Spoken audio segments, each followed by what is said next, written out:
जय श्री कृष्ण, जय Dwarkadhish. Hello everyone, केम छो? वेलकम टू माय चैनल वसरा फैमिली प्लेटा। तो आज है 11 અને 11 દિવસે કરવાનું હોય છે ફરાળ, કારણ કે અમારા ઘરના બધા 11 રહે છે। તો આપણે બનાવીએ છીએ સાબુદાણાની ખીચડી અને ફ્રૂટ સલાડ મેં બનાવીને રાખી દીધું છે અગાઉ, અને અત્યારે સાબુદાણાની ખીચડી બનાવી। તો ખીચડી બનાવવા માટે આપણે લીધા છે સાબુદાણા। તમારે જેટલી ખાવી એમાં માપ નથી હોતું, જે પ્રમાણે આપણે ખાવી એ પ્રમાણે સાબુદાણા પલાળવાના છે અને એને 2 કલાક મેં પલાળીને અગાઉ રાખી દીધા છે અને અત્યારે પાણીમાંથી નિતારી લીધું છે। અને બીજું હશે ટમેટા, આદુની પેસ્ટ, મરચાં અને આપણે બટેટાને ઝીણા ઝીણા સમારી લીધા છે। ધાણા ભાજી છે, પછી શેકેલા માંડવીના દાણાનો અધકચરો ભૂકો કર્યો છે અને બાકી મસાલા। સૌપ્રથમ આપણે ગાયના ઘીમાંથી જ હું ફરાળ બનાવું છું, એટલે આપણે ઘીને સૌપ્રથમ આપણે ગરમ કરવા માટે મૂકશું।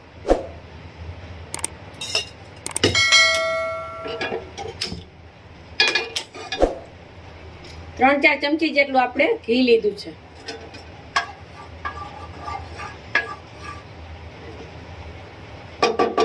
અને ઘીમાં આપણે રસોઈ બનાવીએ તો એ સ્વાદિષ્ટ જ લાગે છે।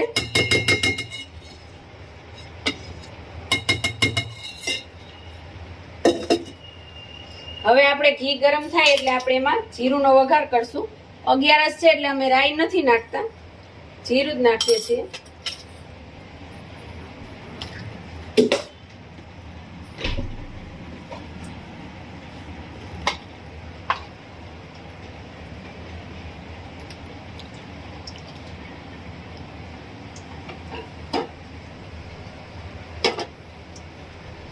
જીરું તતડી જાય પછી આપણે એમાં લીમડાનો વઘાર કરવાનો છે।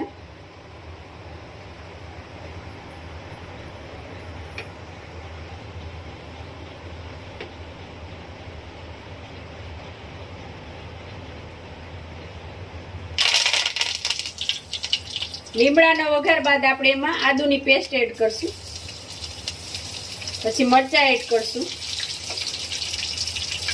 અને ટમેટા।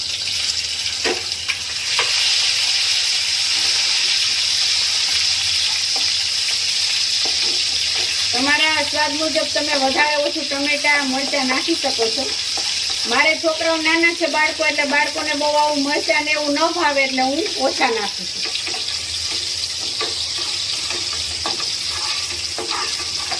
હવે આપણે આમાં બટેટા એડ કરશું,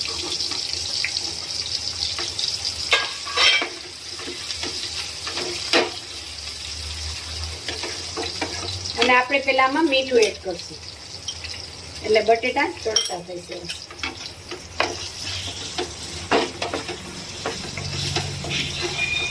હવે આપણે માંડવીના દાણા એડ કરશું,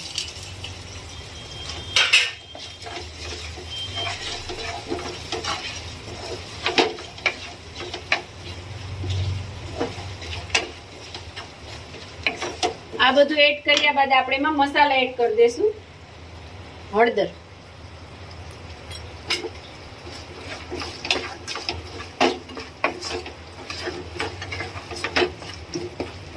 હળદર પણ અમે ઓર્ગેનિક જ વાપરીએ છીએ। આ તો અમારી ઘરે જ બનાવેલી, અમે વાવી હતી અને ઘરે જ હળદર તૈયાર કરી હતી। જીરું, ચટણી સ્વાદ મુજબ। મોસ્ટ ઓફ બધા મસાલા અમે ઘરમાં ઓર્ગેનિક જ વાપરીએ છીએ। શાકભાજીમાં થોડી ઘણી એવી વસ્તુ હોય છે કે બહારથી લેવી પડે છે, કારણ કે બધું શાકભાજી ઘરે પોસિબલ નથી થતું। ટ્રાય તો કરીએ છીએ, વાવીએ છીએ, પણ ક્યારેક કઈ શાકભાજી ન હોય તો લેવું પડે છે સિઝન પ્રમાણે। બાકી વધારે પડતું શાકભાજી પણ અમે વાવીએ છીએ। ચોમાસામાં શિયાળામાં હોય, ઉનાળામાં ઓછું હોય, પણ ઉનાળામાં તો કેરી હોય એટલે કઈ આપણે જરૂર પડતી નથી એટલા શાકભાજીની। હવે આપણે આને ઢાંકીને ચડવા દેશું। બટેટા ને બધું સરસ બફાઈ જાય ને ત્યાં સુધી આપણે આને બફાવા દેવા। આપણે ચટણી પણ ઓર્ગેનિક જ વાપરીએ છીએ ને એ આપણે મગાવીએ છીએ વિશ્વાસ ઓર્ગેનિક ફાર્મમાંથી, મહેશભાઈ ગઢિયા પાસેથી, અને એનું ગામ છે રાજપરા અને તાલુકો છે જામકંડોળા। આપણે ચટણી પણ ત્યાંથી જ ઓર્ગેનિક મગાવીએ છીએ, અને આપણે હળદર પણ ઓર્ગેનિક જ વાપરીએ છીએ। અને હળદર ઓર્ગેનિક આપણે પાનેલી, મોટી પાનેલીથી મગાવીએ છીએ, કિશોરભાઈ ભાલોડિયા પાસેથી। અને 1 કિલો હળદર આપણે ગૌવિલા પ્રાકૃતિક ફાર્મ ગૌશાળા આપણે બાદલભાઈ ને ત્યાંથી 1 કિલો હળદર મગાવેલી. હવે આપણા બટેટા આપણે જોઈએ કે બફાઈ ગયા, ચડી ગયા છે કે નહીં. આ રીતે દબાવશો એટલે બટેટું તૂટી જશે. સરસ ચડી ગયા છે બધું. હવે આપણે આમાં સાબુદાણા એડ કરીશું.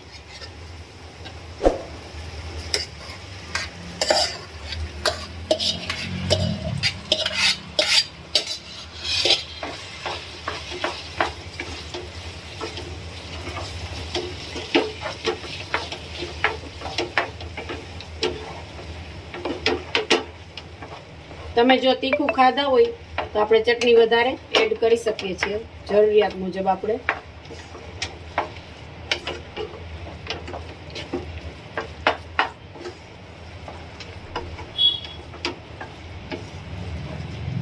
થોડુંક પાણી સાબુદાણામાં હોય એ બળી જાય ત્યાં સુધી આપણે ચડવા દેવાની છે. આપણે થોડીક હળદર એડ કરશું અને થોડી ચટણી.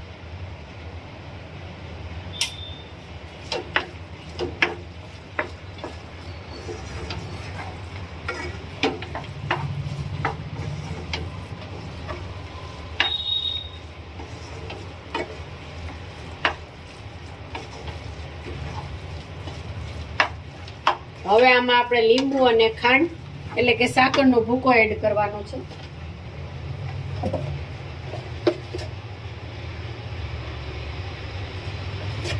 અને અમે આવી રીતના જો સાકરનો ભૂકો કરીને રાખીએ છીએ, ખાંડની જગ્યાએ બધી સાકરનો ભૂકો જ વાપરીએ છીએ. હવે આપણે લીંબુ એડ કરશું.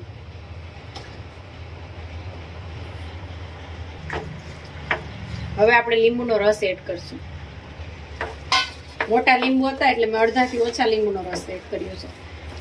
પછી સ્વાદ મુજબ તમે જેવું ખાતા હોય એ રીતે બધું એડ કરી શકો છો. અને આપણે તો રસોઈની રોજની ટેવ હોય એટલે આપણે આઈડિયો આવી જ જાય છે કે શું કેટલું એડ કરવું. કારણ કે બધાના ઘરમાં અલગ અલગ ટેસ્ટ હોય. કોઈ તીખું વધારે ખાતું હોય, કોઈ મીઠું વધારે ખાતું હોય, કોઈને ખારાશમાં વધારે ભાવતું હોય, કોઈને મોડું ભાવતું. એટલે આપણા ટેસ્ટ અનુસાર આપણે મસાલા વધઘટ કરી શકીએ છીએ. આ તો આપણી સાબુદાણાની ખીચડી જો તૈયાર થઈ ગઈ છે. આપણે એમાં ધાણા ભાજી એડ કરશું અને ટેસ્ટમાં પણ સરસ લાગે છે. નાના બાળકોને ભાવે છે. અને ફરાળી ખીચડી એટલે 11 માટે આપણે ફરાળી ખીચડી અને ફ્રૂટ સલાડ બનાવીને રાખ્યું છે. તો તૈયાર છે આપણે સાબુદાણાની ખીચડી. અમારા વિડીયોને લાઈક કરજો, કમેન્ટ કરજો, શેર કરજો અને અમારી ચેનલ પર જો તમે નવા હોય તો અમારી ચેનલને સબસ્ક્રાઇબ કરજો. જય શ્રી કૃષ્ણ.